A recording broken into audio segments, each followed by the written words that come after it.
Hello students, welcome to టీసార్ classes. మీ అందరికీ నమస్కారం. నా పేరు సతీష్ పెండియాల. ఈరోజు మనం ఇక్కడ ఇండియన్ పాలిటీ కాన్స్టిట్యూషన్ అనే టాపిక్ని డిస్కస్ చేయడానికి ఈ క్లాసెస్ ద్వారా మీ ముందుకు రావడం జరిగింది. మనకి టీజీపీఎస్సి గ్రూప్ 1 కానివ్వండి, గ్రూప్ 2 కానివ్వండి, గ్రూప్ 3 కానివ్వండి, గ్రూప్ 4 కానివ్వండి, ఇదే కాకుండా మీరు యూపీఎస్సీ ఎగ్జామ్ తీసుకున్న భారత రాజ్యాంగం అనేది భారతదేశంలో ఒకే రాజ్యాంగము, ఒకే సబ్జెక్టు. మీరు రాజ్యాంగం అనే సబ్జెక్ట్ని మీరు తరోగా చదువుకుంటే యూపీఎస్సీ దగ్గర నుంచి అన్ని ఎగ్జామ్స్కి కూడాను చాలా యూస్ఫుల్గా ఉంటుంది. మరి అసలు ఇండియన్ పాలిటీ కాన్స్టిట్యూషను, గవర్నెన్స్ అనే టాపిక్స్లో మనం ఏం చూడబోతున్నాం, రాబోయే క్లాసెస్లో ఏ అంశాల మీద డిస్కస్ చేయబోతున్నాం, ఇవన్నీ కూడాను ఈ క్లాస్లో చర్చిద్దాం. అదే కాకుండా సిలబస్ డిస్కషనే కాకుండా అసలు పాలిటీ అంటే ఏంటి, కాన్స్టిట్యూషన్ అంటే ఏంటి, రెండింటి మధ్యలో డిఫరెన్స్ ఏంటి, గవర్నెన్స్ అంటే ఏంటి, ఈ పదాల యొక్క డెఫినేషన్ కూడా ఈ క్లాస్ ద్వారా మీరు నేర్చుకోబోతున్నారు. So now let us start. ఈ కోర్స్ ద్వారా మనము ఏం కవర్ చేస్తాం, ఏ అంశాలు కవర్ చేస్తాం, ముఖ్యంగా మీ ప్రిలిమ్స్కి, మీ ఎంసీక్యూ మాడ్యూల్స్కి ఏవైతే అవసరం వస్తాయో అవన్నీ కూడా మన టీసాట్ క్లాసెస్ ద్వారా మీకు రావడం జరుగుతుంది. ఈ కోర్స్ కనుక మీకు కరెక్ట్గా తరవయి మీరు నోట్స్ తయారు చేసుకుంటే ఏ పుస్తకాలలో, అంటే ఇక్కడ కొన్ని పుస్తకాలు కనపడుతున్నాయి మీకు, ఇక్కడ చూడండి, రైట్, ఎన్సీఆర్టీ పుస్తకాలు అంటారు. ఇది ఎన్సీఆర్టీ పుస్తకాలలో చాలా ప్రాముఖ్యమైన పుస్తకాలు. మన యూపీఎస్సీకి అయినా గ్రూప్ 1 ఎగ్జామ్స్కైనా ప్రిలిమ్స్కి ఎన్సీఆర్టీ నుంచే క్వశ్చన్స్ వస్తున్నాయి. మనకి సుమారుగా 15 నుంచి 17 క్వశ్చన్లు పాలిటీ నుంచి కవర్ అవుతాయి. మీకు కట్ ఆఫ్ సపోజ్ 100కి కట్ ఆఫ్ అనేది ఒక 60 నుంచి 70 ఉంటుంది. 70% అంటే 100%కి 60 నుంచి 70% కట్ ఆఫ్ ఉంటుంది అనుకున్నాం. 60% ఉంటుంది జనరల్గా చెప్పాలంటే. ఫర్ ఎగ్జాంపుల్ గ్రూప్ 1లో 150 మార్కుల పేపర్కి కట్ ఆఫ్ ఎంత ఉంది సార్ అంటే సుమారుగా 70 నుంచి 75 ఉంటుంది. 75 గారు 80 మార్కులు వేసుకున్నా కూడా 60% కదా. ఈ 60%లో అంటే 60% అని అంటే 80 మార్కులు అనుకోండి. ఈ 80 మార్కులలో 15 నుంచి 17 మార్కులు పాలిటీ అనే సబ్జెక్ట్ నుంచి ఉంటుంది. మీరు ఎప్పుడైనా పాలిటీ అనే సబ్జెక్టు ఎంత పర్సంటేజ్ కవర్ చేస్తుంది సార్ అని ఒక క్వశ్చన్ వచ్చినప్పుడు కట్ ఆఫ్లో చూసుకోండి. కట్ ఆఫ్లో సుమారుగా 20 నుంచి 25% percentage of the marks polity నుంచి వస్తాయి. సార్ మరి 20 నుంచి 25% మార్కులు వస్తాయి, బాగానే ఉంది. పాలిటీ అనే సబ్జెక్టు చాలా ఈజీ అని అంటారు, స్కోరింగ్ అని అంటారు. అది ఎందుకు సార్ అని అంటే ద ఓన్లీ రీజన్ ఈజ్ ఒక్కసారి మనము పాలిటీ నేర్చుకుంటే మర్చిపోము. వేరే జిఎస్ సబ్జెక్ట్స్ తీసుకుంటే ఈ సబ్జెక్ట్కి అక్యురసీ అనేది ఎక్కువగా ఉంటుంది. మీరు 10 క్వశ్చన్లకి ఆన్సర్ పెట్టేసి వస్తే 8 నుంచి 9 మార్కులు ఖచ్చితంగా వస్తాయి. 90% అక్యురేట్గా పెట్టొస్తారు. అదే ఈ సబ్జెక్ట్ యొక్క ప్రాముఖ్యత. ఇక్కడ మీరు ఎన్సీఆర్టీ కోర్సెస్ చూసుకుంటే ముందుగా ఇండియన్ కాన్స్టిట్యూషన్ ఎట్ వర్క్, అదే కాకుండా పొలిటికల్ థియరీ క్లాస్ 11th చెందిన పొలిటికల్ థియరీ, అదే కాకుండా politics in India since independence class 12th, ఇదే కాకుండా democratic polity 1, democratic polity 2 10th class subjects. ఈ ఎన్సీఆర్టీకి సంబంధించిన ఈ బుక్లలో ఉండే థియరీని కన్సైజ్ చేసి టీసాట్ క్లాసెస్ ద్వారా మీ అందరికీ ఇవ్వడం జరుగుతుంది. ఎవరైనా ఇప్పుడే ప్రిపేర్ అవ్వకున్న విద్యార్థి ఉంటే ఆ విద్యార్థి ఈజీగా ఈ యొక్క కోర్స్ని బేస్ లాగా, ఫౌండేషన్ లాగా తీసుకొని అతని యొక్క ప్రిపరేషన్ని కొనసాగించవచ్చు. సార్ ఇవంటే ఎన్సీఆర్టీ బుక్కులు. మరి ఎన్సీఆర్టీ కాకుండా మనకి స్టాండర్డ్ పుస్తకాలు ఉంటాయి. మరి స్టాండర్డ్ పుస్తకాలు కూడా కవర్ అవుతుందా సార్ అంటే ముఖ్యంగా ఒక 4 పుస్తకాలు ఉన్నాయి. 4 పుస్తకాలు పక్కన పెట్టేస్తే ముఖ్యంగా ఈ పుస్తకం చూడండి. మనకి ఇండియన్ పాలిటీ బై లక్ష్మీకాంత్ గారిని రాసిన ఇండియన్ పాలిటీ అనే పుస్తకము బైబుల్ ఆఫ్ ఇండియన్ పాలిటీ అని అంటారు కాంపిటేటివ్ ఎగ్జామ్స్లో. ఈ ఇండియన్ పాలిటీ బై లక్ష్మీకాంత్ని కన్సైజ్ చేసి ఈ కోర్సులో మీకు ఇవ్వడం జరుగుతుంది. అదే కాకుండా ఇదిగోండి DD Basu introduction to Indian polity or Indian constitution of India అని ఒక బుక్ ఉంటుంది. డిడి బసు గారు రాసింది. డిడి బసు అయినా పర్లేదు, పిఎం బక్షి అయినా పర్లేదు. ఈ 2 పుస్తకాలలో ఏదైనా ఒక పుస్తకం మీరు ఖచ్చితంగా మెయిన్స్ పర్స్పెక్టివ్లో చదువుకోవాలి. అదే కాకుండా our parliament by Subhash Kashyap.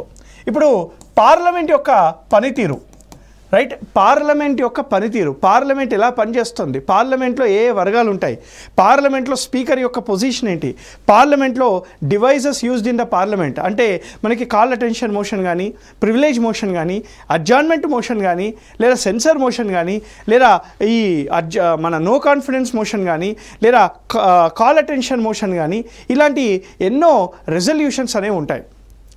ఒక వ్యక్తి పైన ప్రివిలేజ్ మోషన్స్ జారీ చేసి ఆ వ్యక్తిని సస్పెండ్ చేయాలంటే పద్ధతి ఏముంటుంది, ఒక బిల్లుని పాస్ చేసే విధానం ఎలా ఉంటుంది, అసలు మోషన్స్ అంటే ఏంటి, పార్లమెంట్లో ఉండే మోషన్స్ అంటే ఏంటి, బడ్జెట్ అంటే ఏంటి, ఓట్ ఆఫ్ థ్యాంక్స్ ధన్యవాద తీర్మానం అంటే ఏంటి, ఇలాంటి ఎన్నో అంశాలపైన సుభాష్ కశ్యప్ గారు మనకి అవర్ పార్లమెంట్ అనే ఒక పుస్తకంలో ఆయన మొత్తం కూడా డీటెయిల్డ్గా వర్కింగ్ ఆఫ్ ద పార్లమెంట్ గురించి రాయడం జరిగింది.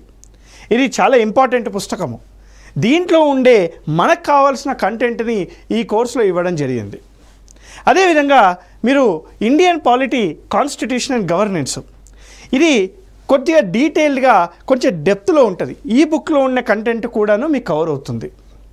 మీనింగ్ సో ఇక్కడ 4 బుక్లు ఏవైతే కనిపిస్తున్నాయో స్టాండర్డ్ బుక్స్, ఆ స్టాండర్డ్ బుక్సే కాకుండా మనకి ఈ 4 ఎన్సీఆర్టీ పుస్తకాలలో ఉండే అంశాలు కూడా ఈ యొక్క కోర్స్ ద్వారా మీకు కొంచెం డీటెయిల్గా, క్రిస్ప్గా, ప్రిసైజ్గా మీకు చెప్పడం జరుగుతుంది. ఎవరైతే ఇప్పుడే group 1, group 2, UPSC, group 4, group 3 exams prepare అవుదాం అనుకుంటున్నారో, డిఏఓ ఎగ్జామ్ ప్రిపేర్ అవుదాం అనుకుంటున్నారో, లేదా ఏ ఎగ్జామ్ ప్రిపేర్ అవుదాం అనుకున్నా, బ్యాంక్ ఎగ్జామ్తో సహా పాలిటీ అనేది ఈ కోర్స్ అనేది నమ్ముకొని ముందుకు వెళ్ళిపోవచ్చు.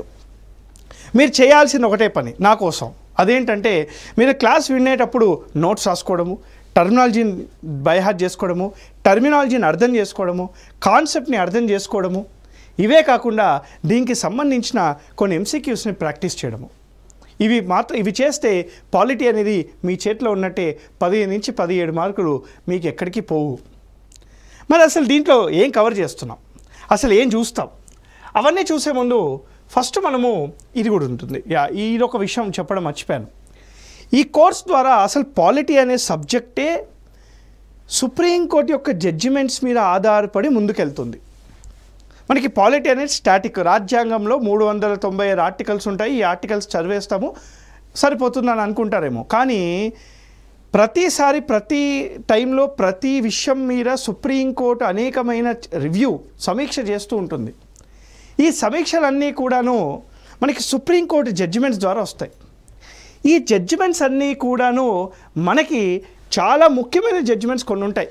For example SR Bommai case కానివ్వండి, కేశవానంద భారతి కేసు కానివ్వండి, అదేవిధంగా మనకి గోలకనాథ్ కేసు కానివ్వండి, ఐఆర్ కోహ్లీ కేసు కానివ్వండి, లేదా శంకరీ ప్రసాద్ కేసు కానివ్వండి, లేదా చెంపక దొరై రాజన్ కేసు కానివ్వండి, ఇలా ఒక 20 నుంచి 25 కేసులు మనకి స్టాటిక్లోనే ఉంటాయి. ఈ సుప్రీంకోర్టు కేసెస్ అన్నీ కూడాను మనం కవర్ చేస్తాం. సార్ మనకి రీసెంట్గా కరెంట్ రిలేటెడ్గా ఉన్న సుప్రీంకోర్టు కేసెస్ కూడా వస్తాయంటే as subject demands we will take up that also. For example electoral bond case, లేదా మనకి రీసెంట్గా జనహిత్ అభియాన్ ఈడబ్ల్యూఎస్ కేస్, ఇవన్నీ కరెంట్ రిలేటెడ్గా ఉన్న కేసులు అనమాట. అవి కూడా చూడడం జరుగుతుంది. ఈరోజు వరకు రాజ్యాంగం అనేది 106 సార్లు సవరించారు. Constitution has been amended 106 times. అంటే 106 సార్లు రాజ్యాంగాన్ని సవరించడం జరిగింది. ఈ 106వ రాజ్యాంగ సవరణ చట్టం దగ్గర నుంచి ఇంపార్టెంట్ అమెండ్మెంట్స్ ఏవైతే ఉన్నాయో అవన్నీ కూడా చూడడం జరుగుతుంది. మనకి 106వ రాజ్యాంగ సవరణ చట్టం ద్వారానే కదా 33% reservation for women in Lok Sabha మరియు అసెంబ్లీ సీట్స్ ఇవ్వడం జరిగింది. ఇది ఒక చాలా ముఖ్యమైన ఘట్టం. మనకి ఉమెన్ సాధికారికతకి ఒక ఫస్ట్ స్టెప్ వేయడం జరిగింది పొలిటికల్ ఎంపవర్మెంట్లో. అదే కాకుండా 105వ రాజ్యాంగ సవరణ చట్టం ఉంది. మనకి స్టేట్లు, రాజ్యాలు కూడాను బీసీ లిస్టుని ఇవ్వచ్చు అనే విషయాన్ని తీసుకొని రావడం జరిగింది. 104వ రాజ్యాంగ సవరణ చట్టం ఉంది. ఎస్సీ మరియు ఎస్టీల యొక్క రిజర్వేషన్ ఆఫ్ ద సీట్లు ఇంకొక 10 సంవత్సరాలు పెంచారు. 103వ రాజ్యాంగ సవరణ చట్టం ఉంది. ఎకనామికలీ వీకర్ సెక్షన్స్కి 10% రిజర్వేషన్ ఇస్తూ తీసుకొని రావడం జరిగింది. 102వ రాజ్యాంగ సవరణ చట్టం ఉంది. నేషనల్ కమిషన్ ఫర్ బీసీకి రాజ్యాంగ హోదా ఇచ్చారు. బీసీ కమిషన్కి రాజ్యాంగ హోదా ఇవ్వడం జరిగింది 102వ రాజ్యాంగ సవరణ చట్టం ద్వారా. 101వ రాజ్యాంగ సవరణ చట్టం ఉంది. జిఎస్టీని తీసుకొని రావడం జరిగింది, గూడ్స్ అండ్ సర్వీస్ ట్యాక్స్. దాని ద్వారానే జిఎస్టీ కౌన్సిల్ని కూడా ఏర్పాటు చేశారు. అదే కాకుండా 100వ రాజ్యాంగ సవరణ చట్టం ఉంది. మనకి ఇండియా మరియు బంగ్లాదేశ్ మధ్యలో దీవులను ఎక్స్చేంజ్ చేయడం జరిగింది. 99వ రాజ్యాంగ సవరణ చట్టం ఉంది. National judicial appointment commission, NJAC అని అంటారు. ఈ ఎన్జేఏసీని తీసుకొని రావడం జరిగింది. అంటే ఇప్పటి వరకు రాజ్యాంగం అమల్లోకి వచ్చాక 106 రాజ్యాంగ సవరణ చట్టాలు జరిగినప్పటికీ కూడాను దానిలో ఇంపార్టెంట్ రాజ్యాంగ సవరణ చట్టాలు అనేవి ఈ కోర్స్ ద్వారా మీ ముందు నేను తెలియజేయడం జరుగుతుంది. అదే కాకుండా ఇందాక చెప్తూ ఉన్నా, అసలు ఫస్ట్ సిలబస్లోకి వెళ్ళే ముందు, అసలు సిలబస్ అంటే చూసే ముందు అసలు పాలిటీ అంటే ఏంటి, రాజ్యాంగము అంటే ఏంటో చూద్దాం. అంతే కదండి, మనకు ఫస్ట్ పదాలు అర్థం కావాలి. మనకి పదాలు మరియు సబ్జెక్ట్ అర్థమవుతేనే సిలబస్ అర్థమవుతుంది. సిలబస్ అర్థమవుతేనే తర్వాత ఉన్న క్లాసెస్ అనేవి ఈజీగా అర్థమవుతాయి. సో ముందుగా మనకి పదాల యొక్క డెఫినేషన్ చూద్దాం. అసలు రాజ్యాంగం అంటే ఏంటి, పాలిటీ అనగా ఏంటి, ఇది ఒక్కసారి చూసే ప్రయత్నం చేద్దాం. Okay, what is the meaning of constitution? What is constitution? What is polity? చెప్పండి sir, what is constitution? Try to guess. Constitution, రాజ్యాంగము. Constitution is right, constitution is a codified document. It is a systematically codified document which consists of certain provisions.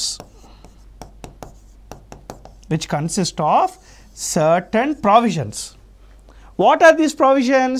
These provisions are like rules, regulations, schedules, articles,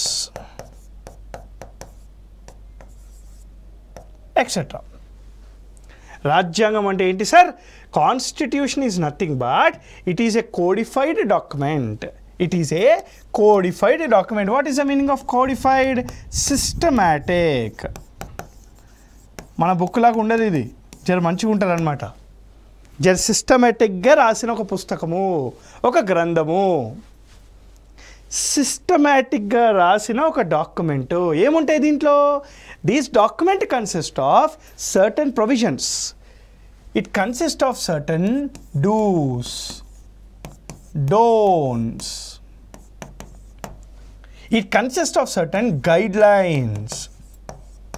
అంటే దీని ద్వారా మనకి రాజ్యాంగం అనే ఒక పుస్తకం ద్వారా ఏది సమాజంలో చెయ్యాలో, ఏది సమాజంలో చెయ్యకూడదో, ఎలాంటి అంశాలు మనము పాటించాలో, ఎలా ప్రవర్తించాలో, మన ప్రవర్తన ఎలా ఉండాలో, ఇవన్నీ కూడా ఈ యొక్క పుస్తకం ద్వారా మనకు తెలుస్తుంది.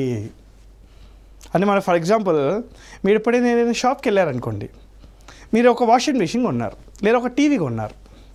మీరు టీవీ కొన్నప్పుడు టీవీ బాక్స్ ఓపెన్ చేస్తే ఒక మాన్యువల్ బయటికి ఇస్తారు, ఒక మాన్యువల్ బుక్ లాంటిది ఉంటుంది.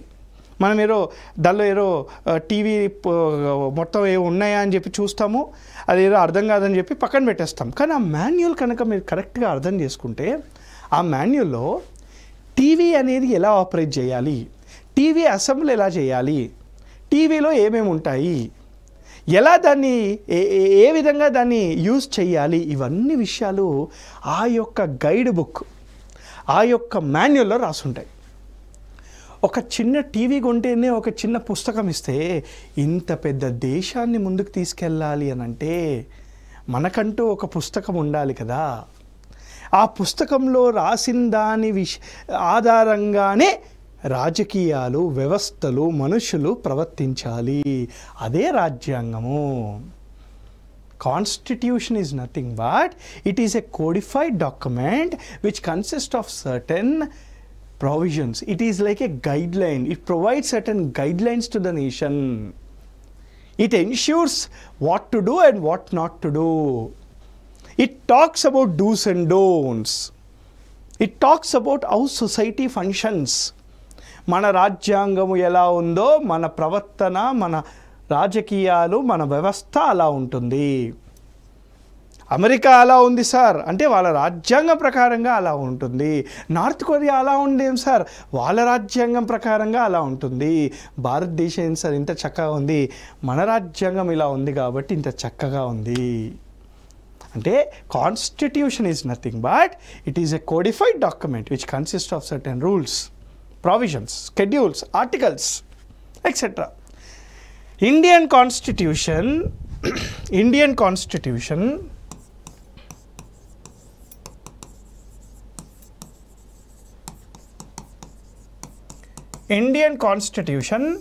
is the primary law of the land. It is a supreme law of the land. It is a primary chattamu. Bharata Rajyangamu anedi, it is the primary law of the land. It is nothing but the primary law of the land. It is a primary law of the land. Ante sir, primary gakudu secondary kudu untaya? ఉంటాయి. మరి ఏంటి sir అవి? మన ఇండియాలో 3000 పైగా చట్టాలు ఉన్నాయి. IPC ఉంటుంది, సిఆర్పిసి ఉంటుంది, ఆంధ్రప్రదేశ్ విభజన చట్టం ఉంటుంది, మోటార్స్ వెహికల్ యాక్ట్ ఉంటుంది. ఎన్ని చట్టాలు ఉన్నాయి ఇండియాలో? ఇండియాలో జిఎస్టీ చట్టం ఉంటుంది, ఎన్నో చట్టాలు ఉన్నాయి ఇండియాలో. All other laws are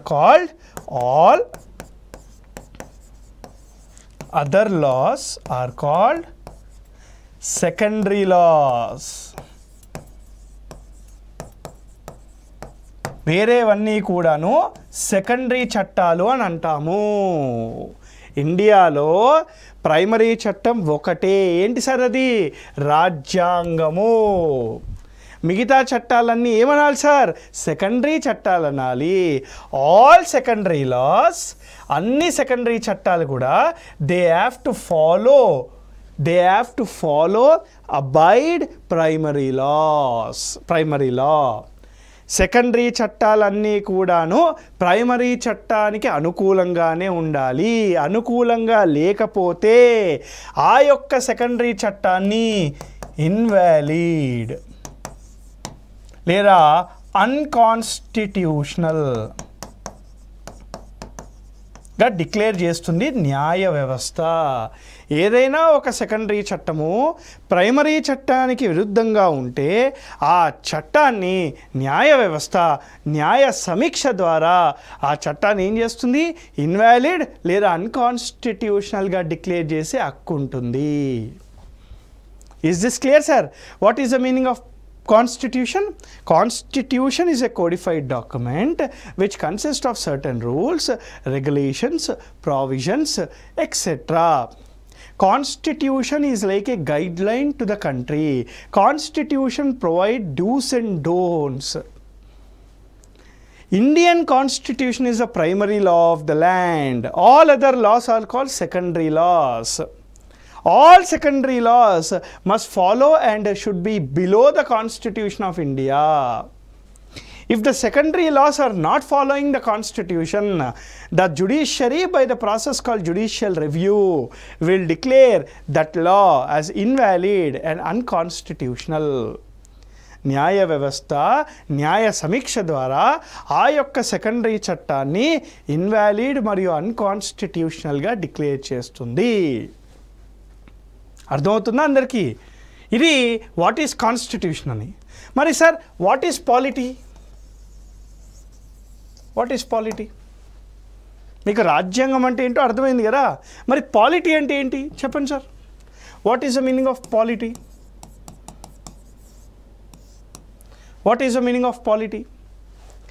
Polity is nothing but it is the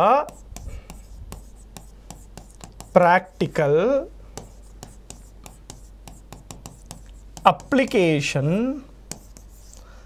of Constitution. రాజ్యాంగాన్ని అప్లై చేసే ప్రక్రియనే పాలిటీ అని అంటారు. రాజ్యాంగాన్ని ఏ విధంగా అయితే సమాజంలో ఒక వ్యవస్థ ద్వారా దాన్ని అప్లై చేస్తామో, దాన్ని మనము అమలు పరుస్తామో ఆ విధానాన్నే పాలిటీ అని అంటాము. రాజ్యాంగాన్ని అప్లై చేసే ప్రక్రియనే పాలిటీ అని అంటాము. ఈ అప్లై చేసే క్రమంలో మనము రైట్ కొన్ని రూల్స్ తయారు చేసుకుంటాం, మళ్ళీ అదే కాకుండా కొన్ని చట్టాలు తయారు చేసుకుంటాం, అదే కాకుండా కొన్ని సంస్థలను తయారు చేసుకుంటాము, కొన్ని సంస్థల ద్వారా రాజ్యాంగాన్ని అప్లై చేస్తాము. ఈ రాజ్యాంగాన్ని అప్లై చేసే ప్రక్రియనే పాలిటీ అని అంటారు. ఎందుకు అప్లై చేయాలి? ఒక ఎగ్జాంపుల్ చూద్దామా? ఒక ఎగ్జాంపుల్ చెప్తాను చూడండి. ఫర్ ఎగ్జాంపుల్ రీసెంట్గా మేము రీసెంట్ టైమ్స్లో మనకు బాగా ఇష్టమైన ఒక చూసిన మూవీ పేరు ఏంటి? ఏదైనా ఒకటి చెప్పండి ముక్కు. దేవరా. Okay fine. సో ఒక మూవీ చూస్తున్నాం మనం, దేవరా. దేవరా అనే ఒక మూవీ చూసారు కదా మీరంతా, రైట్? దేవరా అనే ఒక మూవీ మనం థియేటర్లోకి వెళ్ళి చూసాం. దేవరా అనే ఒక మూవీని మనం థియేటర్లోకి వెళ్ళి చూసే ముందు దీనికి థియేటర్లో రిలీజ్ అవ్వాలంటే ఫస్ట్ ఏం కావాలి? దానికో సర్టిఫికేట్ ఇస్తారు. ఏమని? ఇది యూ అని, యూబీఏ అని, అడల్ట్ ఫిల్మ్ అని, ఇట్లా కొన్ని సర్టిఫికేట్లు ఇస్తారు. ఎవరు ఇస్తారు ఈ సర్టిఫికేటు? ఈ సర్టిఫికేట్ ఇచ్చే సంస్థ పేరు ఏం చెప్పండి? దీన్ని సిబిఎఫ్సి అని అంటారు. సంస్థ పేరు central board of film certification అనే ఒక సంస్థ ఆ మూవీని చూసి ఆ మూవీకి ఒక సర్టిఫికేట్ ఇస్తే, ఓకే చేస్తేనే ఈ యొక్క దేవరా అనే ఒక మూవీని మనము థియేటర్లోకి వెళ్ళి చూస్తాం కదా. ఈ central bureau of film certification అనే సంస్థకి ఈ మూవీస్కి సర్టిఫికేట్ ఇచ్చే అధికారం ఎక్కడి నుంచి వచ్చింది? Cinematography act.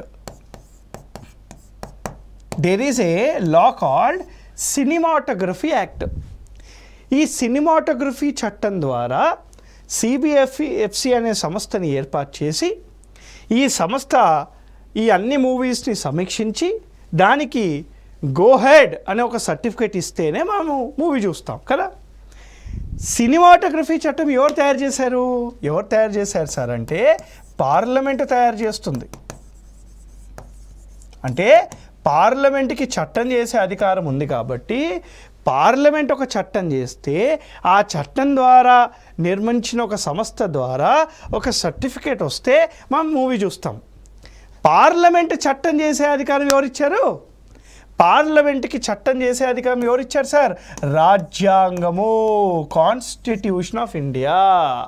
అంటే రాజ్యాంగము పార్లమెంట్కి చట్టం చేసే అధికారం ఇస్తే పార్లమెంట్ ఈ చట్టం చేస్తే ఈ చట్టం ద్వారా దీన్ని మనము ఎస్టాబ్లిష్ చేస్తే ఈ సంస్థ సర్టిఫికేట్ ఇస్తే ఆ సర్టిఫికేట్ ద్వారా మన ఫేవరెట్ అయిన దేవరా అనే మూవీని థియేటర్కి వెళ్ళి చూడడం జరిగింది.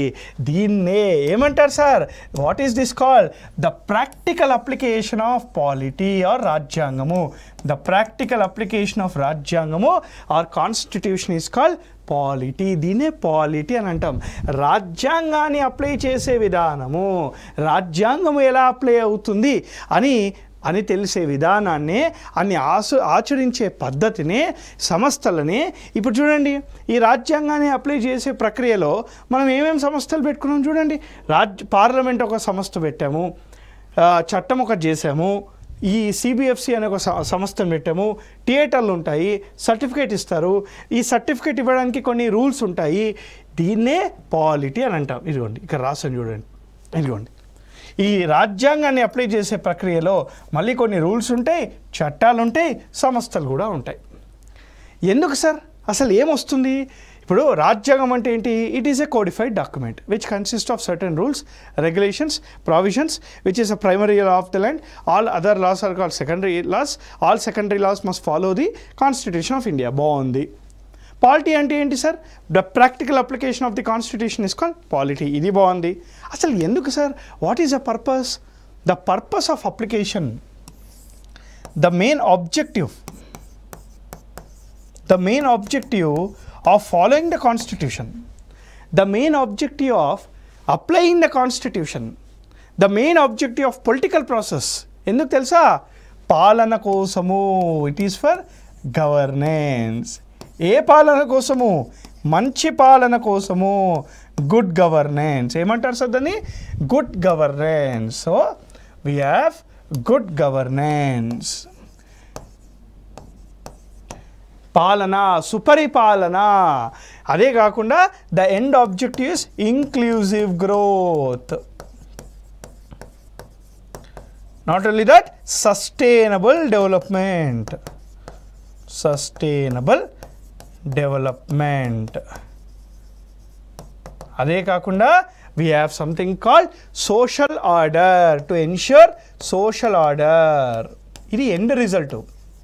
అంటే ఒక మంచి వ్యవస్థ దిశగా, ఒక మంచి పాలన దిశగా, ఒక మంచి మనుషులు దిశగా, ఒక మంచి సమాజాన్ని చేయడానికి రాజ్యాంగాన్ని తీసుకొచ్చాము. రాజ్యాంగం ద్వారా పాలిటీని తీసుకొచ్చాము, వ్యవస్థలను తీసుకొచ్చాము, చట్టాలను తీసుకొచ్చాము, రూల్స్ తీసుకొచ్చాము.